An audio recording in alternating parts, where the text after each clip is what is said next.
അസ്സലാമു അലൈക്കും വറഹ്മത്തുള്ളാഹി വബറകാതുഹു. ബിസ്മില്ലാ വൽഹംദുലില്ലാ വസ്സലാത്തു വസ്സലാമു അലാ അഷ്റഫി റസൂലില്ലാ അമ്മാ ബഅദ്. അൽഹംദുലില്ലാ, വളരെ മഹത്തേറിയ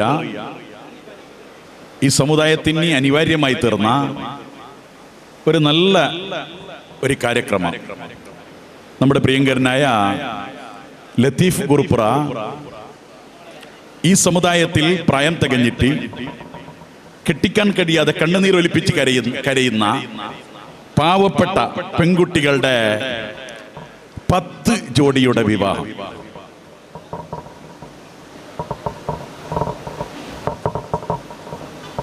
ಇಡೀ ಭಾರತದಲ್ಲೇ ಒಂದು ದಿಗ್ಭ್ರಮೆ ಮೂಡಿಸಿದಂತಹ ಸಮಾಜ ಸೇವಕ ಫಿರೋಜ್ ಕುಂದುಪರಮಿಲ್ ಅವರು ವೇದಿಕೆಗೆ ಆಗಮಿಸಿದ್ದಾರೆ. ಅಲ್ಲಾಹು ಅಕ್ಬರ್, ಅಲ್ಲಾಹು ಅಕ್ಬರ್, ಅಲ್ಲಾಹು ಅಕ್ಬರ್, ಲಾ ಇಲಾಹ ಇಲ್ಲಲ್ಲಾಹು, ಅಲ್ಲಾಹು ಅಕ್ಬರ್. ಅದೇ ರೀತಿಯಲ್ಲಿ ಜಾಬೀರ್ ನಿಜಾಮಿ ಅವರು, ಅದೇ ರೀತಿಯಲ್ಲಿ ಅಮರ್ಷನ್ ಅವರು ಕೂಡ ಅವರು ಸಾಮಾಜಿಕ ರಂಗದಲ್ಲಿ ಹಲವಾರು ಹೆಸರನ್ನು ಗಳಿಸಿದಂತಹ ಕೇರಳ ಕಂಡ ಅತ್ಯುನ್ನತವಾದ ನಾಯಕರು. ಅವರನ್ನು ಈ ಸಂದರ್ಭದಲ್ಲಿ ಸ್ವಾಗತಿಸುತ್ತೇವೆ.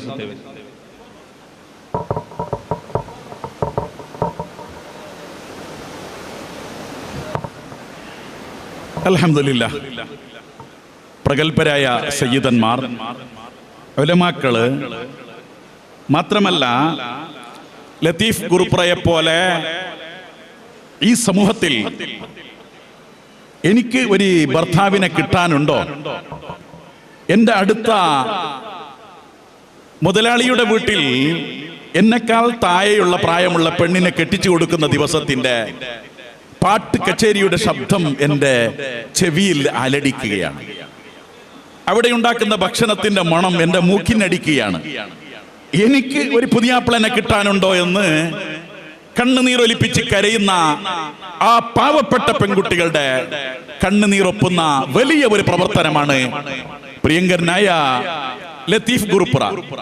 നൂറുകണക്കിന്റെ പാവപ്പെട്ട പെൺകുട്ടികളെ അവരെ വീട്ടിൽ പോയി വിവാഹം കഴിച്ച ലത്തീഫ് ഗുറുപ്ര ഇന്ന് സയ്യിദന്മാരെയും പ്രഗത്ഭരായ നേതാക്കളെയും വിളിച്ചു കൂട്ടി, ഞാൻ ഒരു 10 പാവപ്പെട്ട പെൺകുട്ടികളുടെ കണ്ണുനീരൊപ്പുന്നുണ്ട്, എന്റെ മുതലാളിമാരെ, എന്റെ സമ്പന്നരെ, ഈ സമൂഹത്തിന്റെ പണ്ഡിതരെ, ഈ സമൂഹത്തിന്റെ ഒരു മെസ്സേജായി 28, 30, 35 വയസ്സ് പ്രായം തികഞ്ഞിട്ട് എനിക്കൊരു പുതിയാപ്പിളനെ കിട്ടാനുണ്ടോ എന്ന് കണ്ണുനീരൊലിപ്പിക്കുന്ന പെൺകുട്ടികൾ നിങ്ങളുടെ നാട്ടിലില്ലേ?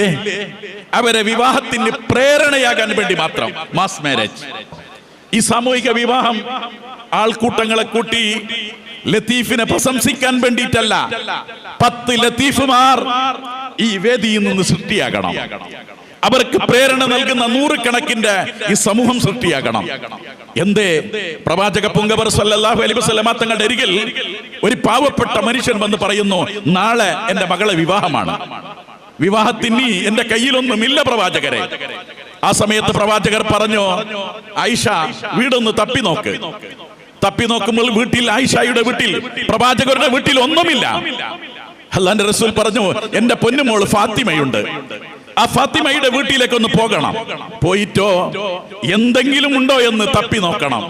ഫാത്തിമ തപ്പി നോക്കുമ്പോൾ ഒന്നുമില്ല. തന്റെ ഉമ്മ ബീബി ഖദീജ തനിക്ക് നൽകിയ ഒരു സ്വർണത്തിന്റെ മാലയുണ്ടായിരുന്നു. നിങ്ങൾ ആലോചിച്ച് നോക്കൂ, അലി റളിയല്ലാഹു അൻഹുവിന് പനി ബാധിച്ച സമയത്ത് ആ മാലയെ വിറ്റില്ല. മക്കൾക്ക് പട്ടിണിയായ സമയത്ത് ആ മാലയെ വിറ്റില്ല.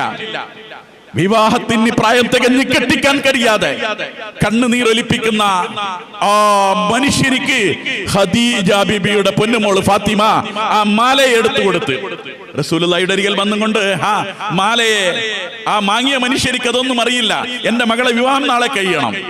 കണ്ടപ്പോൾ റസൂലുള്ള ഒരു ഉറ്റി കണ്ണുനീരൊലിപ്പിച്ചുകൊണ്ട്, ഇത് എന്റെ ഖദീജ, എന്റെ ഫാത്തിമക്ക് നൽകിയ ഹദിയയാണ്, ഇതിനെ വിവാഹത്തിന് വേണ്ടി സഹായിച്ചുവല്ലോ, നൽകിയല്ലോ എന്ന് പറഞ്ഞ് ആ മാലയെ പ്രവാചകർ ചുംബിക്കുകയാണ് ചെയ്തത്. ഇവിടെയാണ് മുസ്ലിം ഉമ്മത്ത്, സമ്പന്നർ, അള്ളാഹു നിഅമത്ത് ചെയ്ത വലിയ സമ്പന്നർ, ഗ്രൂപ്പ് ലത്തീഫിന്റെ മാസ് മാരേജിന്റെ ഈ പരിപാടിയിലുണ്ട്. നമുക്കും ലത്തീഫിന്റെ കൂടെ ഈ സമൂഹത്തെ കെട്ടിപ്പടുത്തി ഈ സമൂഹത്തിന്റെ നന്മയ്ക്ക് വേണ്ടി പ്രായം തികഞ്ഞിട്ട് കെട്ടിക്കാൻ കഴിയാത്ത പെണ്ണിന്റെ കണ്ണുനീറപ്പാനുള്ള നാളെ പാരത്രിക ലോകത്തിന്റെ വിജയത്തിന് സഹായമായി ഉദകം നൽകട്ടെ. എല്ലാവിധ ആശംസകൾ നേർന്നുകൊണ്ട് അതിഥികൾ കടന്നു വരികയാണ്. സ്വാഗതം ചെയ്തുകൊണ്ട് എല്ലാവിധ ആശംസകൾ നേർന്നു. വാഹിറു ദഅവാന അനിൽ ഹംദുലില്ലാഹി റബ്ബിൽ ആലമീൻ. അസ്സലാമു അലൈക്കും വറഹ്മത്തുള്ളാഹി വബറകാതുഹു.